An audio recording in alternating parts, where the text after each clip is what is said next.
निकाय चुनाव का बिगुल बज चुका है और हमारे साथ में इस समय कांग्रेस के प्रदेश अध्यक्ष बृजलाल खाबरी जी हैं। अध्यक्ष जी, एक चीज़ जानना चाहेंगे, हम आज लखनऊ पर देखिए मुख्य रूप से बात करेंगे, राजधानी है। और अगर हम देखें 1995 के पहले जब तक नगर प्रमुख का पद था तो कांग्रेस कई बार रही वहाँ पर, लेकिन जब से 95 के बाद से महापौर की सीट हुई, लगातार भाजपा रिपीट कर रही है।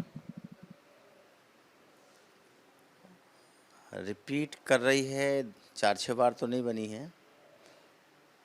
पिछले एक दशक से तो मान सकते हैं हम, क्योंकि जब से 2014 से भारतीय जनता पार्टी की सरकार देश में बनी है, तो जितने भी छोटे बड़े चुनाव हुए हैं, झूठ के दम पर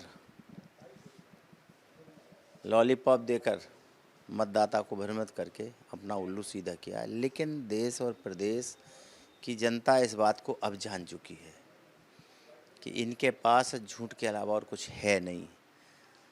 फिर से वो चर्चा करने लगे हैं अब कांग्रेस की। आने वाला जो पल है वो कांग्रेस के साथ। अच्छा, अगर हम देखें 1995 से जो आंकड़े हैं, 2 बार लगातार डॉक्टर एस सी राय साहब भाजपा से यहाँ पर रहते हैं। उसके बाद डॉक्टर दिनेश शर्मा जो बाद में उप मुख्यमंत्री भी बने, वो 2 बार रहते हैं। इसके बाद संयुक्ता भाटिया, वो भी भाजपा से ही मेयर बनी। एक बार फिर से महिला सीट है।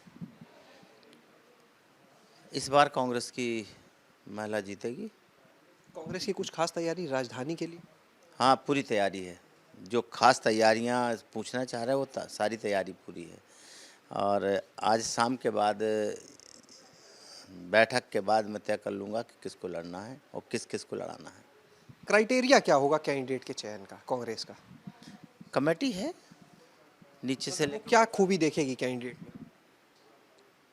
खूबी क्या है? जो जनता के बीच में रहती हो, जनता उसे जानती हो, मतदाता उससे परिचित हो, मृदुभाषी हो, लोगों को आकर्षण करने की क्षमता हो। इस तरीके से जैसे वोट को आकर्षित करते हैं, या वार्ता के दौरान, या विचार हों, जिन विचारों के आधार पर मतदाता जुड़ते हैं, इन सब खूबियों को देखा जाए। अच्छा, एक सवाल इससे इतर, आज बसपा अध्यक्ष मायावती जी की प्रेस कॉन्फ्रेंस थी। उन्होंने एक बात कही कि भाजपा की सोच मुसलमानों को लेकर नेगेटिव है, नकारात्मक है, और भाजपा में भी मुसलमान उतना ही असुरक्षित है जितना कांग्रेस के राज में था। ये उनका बयान हो सकता है। वो तो जब जब चुनाव हारी हैं तब ठीक रहा, उन्होंने मुसलमानों के ऊपर छोड़ा है। आज वो मुसलमानों की बात कर रही हैं। जब जब भी विधानसभा लोकसभा का चुनाव हारी हैं, मुसलमानों को कोसने के अलावा उनके पास कुछ बचा नहीं है। खुले मंच पे कोसा है कि मुसलमानों ने वोट नहीं दिया। आज उन्हें कहाँ से हमदर्दी दिख रही है?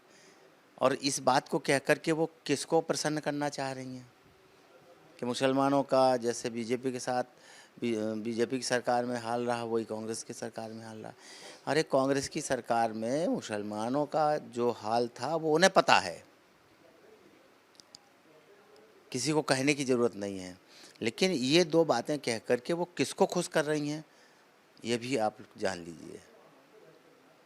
तो जनता जानती है कि इनके स्टेटमेंट का मतलब क्या है। लगातार जो फोकस है, अगर हम समाजवादी पार्टी की बात करें तो दलित वोट बैंक पर बहुत ज़्यादा। 14 तारीख को अंबेडकर जी की जयंती पर उनका जो जन्मस्थली, वहाँ भी जा रहे हैं सपा अध्यक्ष अखिलेश यादव। प्रयास उनका है, लेकिन बहुत बड़े बड़े तोहफे समाजवादी ने इन दलित और अनुसूचित जाति के लोगों को दिया है। याद होगा आपको, पार्लियामेंट में जब आदरणीय सोनिया गांधी जी प्रमोशन में आरक्षण बिल लेके आई थी, तो वो चाहती थी कि ये बिल पास हो, कानून बने। लेकिन इसको फाड़ने वाला कौन था? समाजवादी पार्टी थी, समाजवादी का सांसद था। तो इससे बड़े बड़े तोहफे उन्होंने दिए हैं, तो निश्चित दलित और अनुसूचित जाति के वोटर उनके साथ जाने को तैयार होंगे। बहुत बहुत शुक्रिया बात करने के लिए। तो ये थे हमारे साथ में कांग्रेस के प्रदेश अध्यक्ष बृजलाल खाबरी। कैमरा सहयोगी जितेंद्र के साथ शैलेश अरोरा, एबीपी गंगा, लखनऊ।